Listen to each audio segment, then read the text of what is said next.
السلام عليكم ورحمة الله وبركاته. ازيكم حبايب قلبي؟ عاملين ايه؟ يا رب تكونوا بخير وبأحسن حال. لو انت لسه اول مرة بتشوفيني، انا آية ودي قناتي. لو لسه ما اشتركتيش انزلي اشتركي ونوريني وكتريني كده يا حبيبة قلبي بالاشتراك بتاعك، وحطي لي اللايك الحلو بتاعك كده وكومنت حلو عرفيني بيه بنفسي. بحب اشكر كل حبايبي اللي دخلوا لي جداد واللي معايا. ربنا يديمكم كده معايا، واخوات وصحبة كويسة مع بعض. عايزه اقول لكم ان كل تعليق بيتكتب لي والله العظيم بيخش قلبي، وكل كلمه حلوه بتتقلي لكم بالمثل يا رب. ربنا كده يا رب يجعلها في ميزان حسناتكم. النهارده بقى ايه معايا؟ روتين حلو قوي كده. انا بحب ابدا بقى يومي معاكم بكوبايه القهوه بتاعتي. في ناس بقى بتحب الفقره دي من الفيديو، فقلت اشارككم ايه معايا المقطع ده. كان معايا غسيل.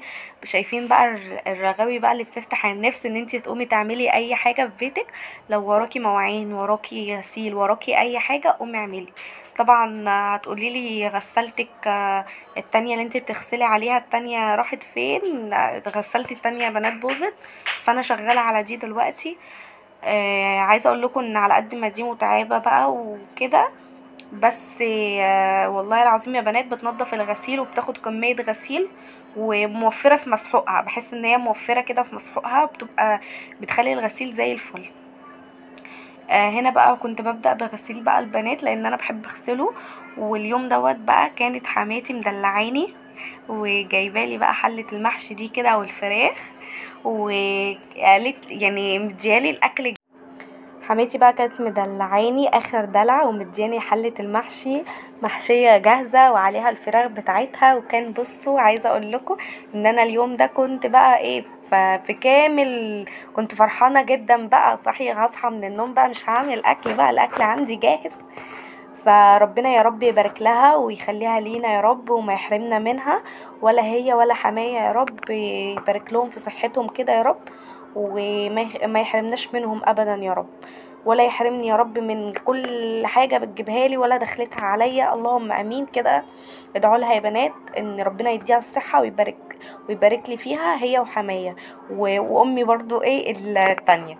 بس هنا بقى كنت خلاص، كان دي طماطم نزلت اشتريتها. عايزه اقول لكم ان الطماطم اللي ما فرزتش طماطم لحد دلوقتي، انزلي اشتري الطماطم يا حبيبتي. الطماطم بتغلى مش بترخص، ده الموسم بتاعها.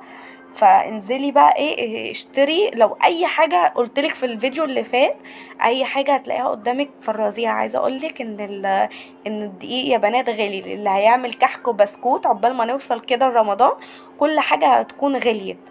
فلو انت هتقدري تجيبي الدقيق من دلوقتي وهو سعره، في محلات بتبيعه ب16 وفي محلات بتبيعه ب18. فلو شوفي يعني عندك بكام، ولو هتقدري تجيبيه وتشيليه في التلاجة. هم اصلا شهرين شهرين وهنبدأ ان احنا نعمل كحك وبسكوت. وان شاء الله باذن الله هشارككم برضو طريقتي. انا مش عارفه الصراحه ان انا يعني هعمل ولا لا. فعلشان خاطر انتوا عارفين ان اخويا متوفي، ما ينفعش احنا عندنا ما ينفعش ان احنا نعمل الحاجات دي. فلو هقدر ان انا اعمل اي حاجه كميه بسيطه بس كده يعني اوريكم طريقتي فيها هقول لكم. مش هقدر لان انا مش هينفع اعمل اي حاجه من الحاجات دي. هنا بقى بعد ما المحشي كده دخل ان هو خلاص بيتشرب الميه بتاعته، بحط معلقه سمنه بلدي بتحلي معايا المحشي وبتخليه طعمه حلو قوي يا بنات، او معلقه زبده.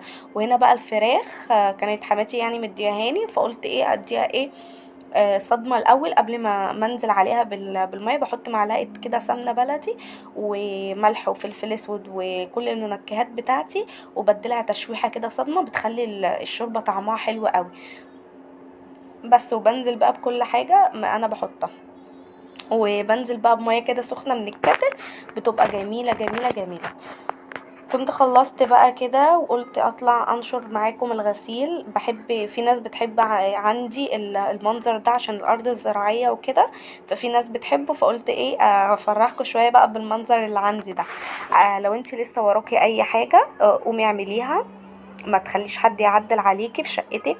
ولو انتي بتسمعيني كده ووراكي اي حاجة، ممكن تحطي التليفون كده في اي كورنر كده على جنب وتسمعيني بقى وانتي شغالة.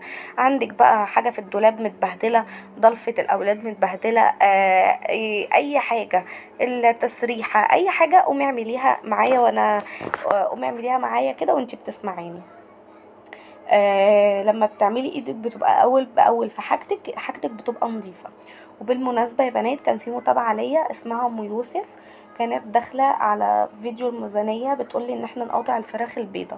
طب انا يا حبيبه قلبي عايزه اقولك، انا عايزه اخد برضو رايكم يا بنات، وتكتبوا لي برضو في الكومنتات ان انا يعني احنا نعمل ايه. انا ما اقدرش ان انا يعني اقول لحد ان انت تشتري او ما تشتريش، او تقاطع او ما تقاطعش، لان كل واحد ملتزم ببيته. طب في ناس بتبقى عندها اطفال، الاطفال دي هتعمل لها ايه؟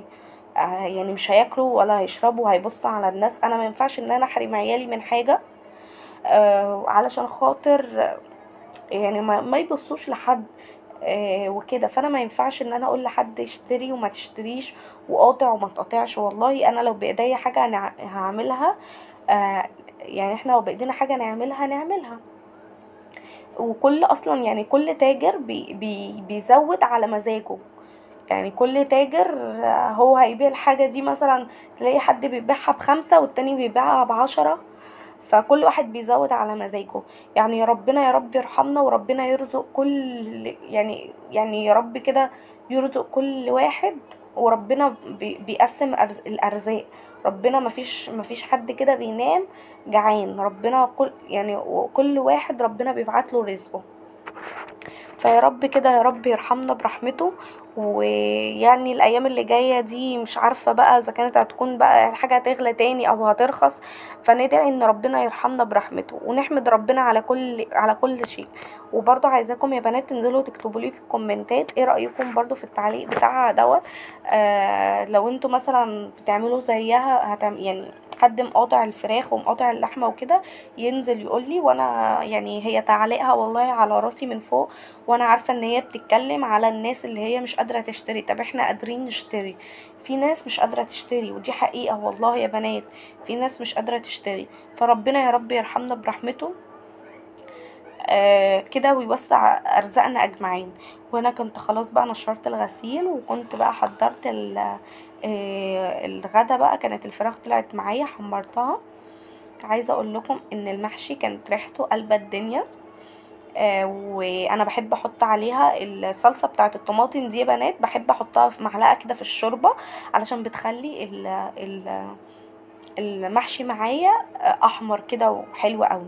شايفين اصلا كل واحده طالعه زي ما هي، مفيش خالص يعني رز طالع بره المحشي. ربنا كده يبارك لها يا رب، وما يحرمني منها ابدا. عايزاكم بقى يا بنات، انا يعني ما طولتش عليكم الفيديو علشان خاطر ما تزهقوش. عايزاكم تشيروا لي فيديوهاتي على قد ما تقدروا، علشان خاطر القناه تكبر بيكوا، عشان احقق الشروط. لان انا خلاص قربت اكمل سنه عامله القناه ومفيش اي يعني استعاد معايا وكده، لسه ما كملتش معايا خالص. فساعدوني ان انا اكملها. ويا رب كده كل حد بيشير لي القناه بتاعتي يجازيه كل خير. وربنا يا رب كده يديمكم في حياتي، وما يحرمنيش منكم كده، ولا من تعليقاتكم الجميله، ولا من كلامكم الحلو. بس عايزه اقول لكم حاجه بقى، اللي وراه اي حاجه قومي اعمليها. نظمي بيتك، ونظمي وقتك، ونظمي حياتك. نظمي بيتك ان انتي يعني كل حاجة تبقي من بالليل عارفة ان انتي هتقومي تعملي ايه. ولو في حاجة انتي ما عملتيهاش تاني يوم، يعني تبدأي بيها على طول. يعني في يومك عدى وما عرفتيش تعملي بقيت كل حاجة انتي وراكي، تاني يوم تبدأي بالحاجة اللي نقصت من اليوم اللي قبله. وهنا بقى كنا خلاص بقى اتغدينا، وقلت بقى ايه اعمل لي كوبايه كده حمص ندفي بيها الدنيا كده انا وجوزي بقى كده قعدة روقان. والحمص ده طريقته سهلة جدا يا بنات. هي بصلاية وانا بحط بصل وتوم ومكعبين ماجي ومعلقتين صلصه. لو انت ما عندكيش صلصه ممكن لو عندك اللي هي الطماطم اللي احنا بنفرزها دي ممكن تحطي منها حته، بتبقى طعمها حلو قوي، ودي حاجه برضو نضيفه وعاملاها في البيت. وبتحطيهم كلهم كده، بس الحمص ده تبقي تنقعيه لحد ما يفشر كده معاكي، يعني ايه، الحمصة تبقى طرية معاكي عشان ما ياخدش معاكي سوا. على الاقل تنقعيه مثلا يعني 5 ساعات 6 ساعات بالكتير قوي، وتروحي عاملاه بيبقى طعمه حلو قوي. وسهل وبسيط. التوم انت بتقطعيها كده، بتقطعيها مش بتدقيها، علشان هي بس بتدي نكهة للمية بتاعة الحمص، والبصلة برضو بتدي نكهة لمية الحمص. وبعد ما الحمص يستوي وكل حاجة تروحي مطلعاها بره مية الحمص، وكده بيبقى معاكي طعمه حلو قوي قوي قوي. جربيه بالطريقة دي، بس اهم حاجة تحطي مكعبين الماجي. لو مش هتحطي مكعبين الماجي عادي ممكن تستبدليه بالملح والكمون، ده اساسي في الحمص. ويا رب كده الفيديو يكون عجبكم، واكمل لكم بقى بقيه اللي انا كنت بقوله كده بسرعه. ان انت تنظمي بيتك، ان انت من اول ما تصحي لحد الساعه 6 تكوني كل حاجه وراكي تكوني خلصت. من الساعة 6 بقى لحد ما تيجي تنامي، الوقت ده بيبقى ليك انت شخصيا ولعيالك. مثلا لو عيل عايز ياخد شاور، عايزة تغيري لهم هدومهم، عايزة هيذاكروا كده، الكلام ده كله الوقت دوت بيبقى بتاعهم هم بس. ونكمل بقى الفيديو الجاي، ويا رب كده ايه يكون الفيديو عجبكم. انا والله مش عايزه اطول عليكم خالص علشان خاطر ما تزهقوش مني. لو لسه ما عملتيش اللايك انزلي اشتركي في القناه واعملي اللايك وفعلي زر الجرس على الكل، علشان خاطر يوصلك مني كل جديد ده انا بعمله وهعمله ان شاء الله. ربنا كده يا رب يديمكم في حياتي، واشوفكم على خير. الفيديو الجاي يا حبايب قلبي هتوحشوني جدا.